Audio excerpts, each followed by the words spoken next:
Please आप बोलिएगा। धन्यवाद सभापति जी। मैं सबसे पहले दाद देना चाहती हूँ इस बिल के टाइमिंग की कि अभी ईद की रौनक बुझी भी नहीं थी और हमारी जड़ों पर एक नया फरमान लाया गया। पहले उत्तर प्रदेश में मुसलमानों को नमाज पढ़ने पर रोक लगाई और फिर सौगात में ये बिल लाया गया। निसार में तेरी गलियों पे है वतन, जहाँ चली है रिवाजो गैर कि कोई ना सर उठाकर चल सके। मैं सभापति जी आपको ये बताना चाहती हूँ कि ईद के मौके पर एक विधवा महिला अपनी लड़की के साथ मेरे पास आई और उसने बताया कि वह एक वक्फ की प्रॉपर्टी में रहती है, वही उसके सर पर छत का काम भी करती है और उसकी रोजी रोटी भी वहीं से आती है। वो इस बिल को लेकर इतनी फिक्रमंद थी कि कहीं उससे वो उसकी संपत्ति ना छीन ली जाए। वो अकेली एक ऐसी महिला नहीं है, ऐसे लाखों लोग हैं जो वक्फ की गरीब महिलाएं जो वक्फ की संपत्ति से अपना रोजगार चला रहे हैं। और ये जो वक्फ बाय यूजर क्लॉज के हटाने से लाखों वक्फ की जायदाद अपना स्टेटस खो देंगी और लाखों लोग इसी तरीके के लोग सड़कों पर आ जाएंगे। वक्फ क्या है? वक्फ बाय यूजर क्या है? इसका ये मतलब है कि कोई जायदाद अगर सालों से दीन और भलाई के कामों के लिए इस्तेमाल हो रही हो तो वो खुद ब खुद वक्फ मानी जाएगी। हिंदुस्तान की अदालतों ने भी इस बात को तस्लीम किया है।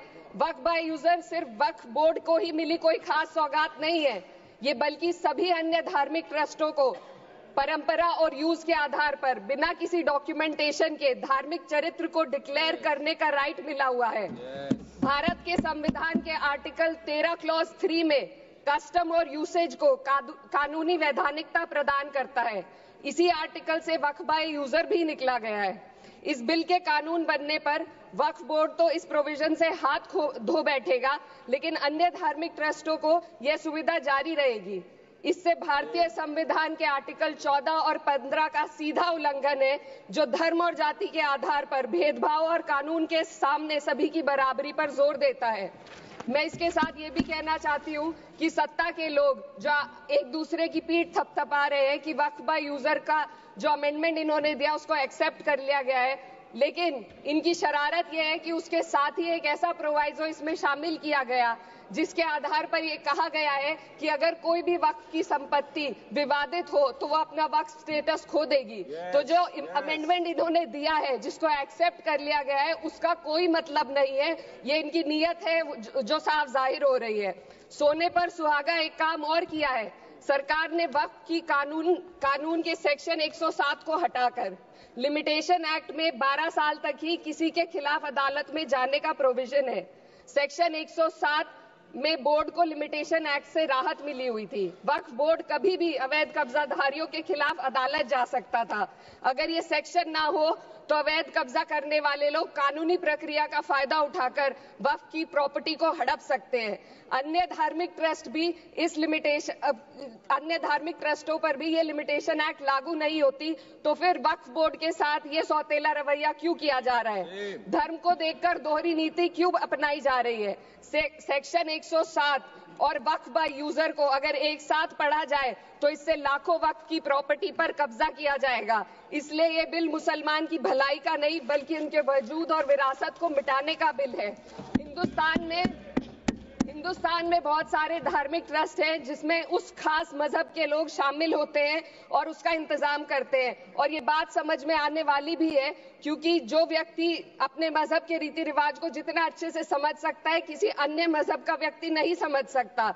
आर्टिकल 26 क्लॉज 2 के तहत धार्मिक संप्रदायों को अपने मजहबी इदारों के एडमिनिस्ट्रेशन का हक देता है, लेकिन वक्फ बोर्ड के बारे में इसको उल्टा किया जा। Sir 2 minute sir please 2 minutes.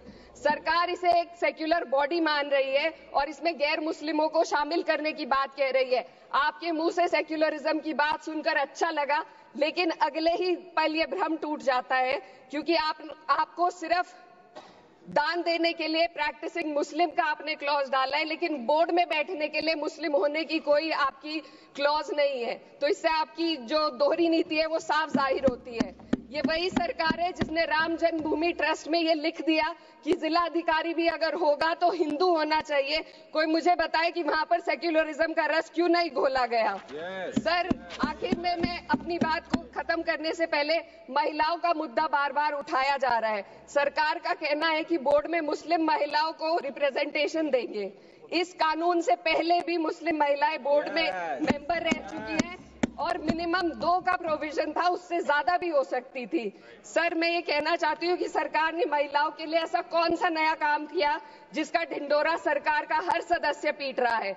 इस बात की तायीद अगर आपकी तरफ से कोई मुस्लिम महिला करती तो आप उसका यकीन भी करते, लेकिन अफसोस आपकी इतनी लंबी कतार में एक भी मुस्लिम महिला नजर नहीं आती है। सर, मैं खुद एक मुस्लिम महिला हूँ। मैं सिर्फ मैं माइनॉरिटी महिला हूँ। इस सदन में हम सिर्फ 2 महिलाएं हैं और उस नाते से मैं ये बात कहना चाहती हूँ कि इस बिल के माध्यम से मुस्लिम महिलाओं को कुछ नहीं मिल रहा है। ये हमें कुछ नहीं देना चाहते, सिर्फ टोकनिज्म हमारे नाम पर बनाकर एक नैरेटिव मीडिया में चलाना चाहते हैं।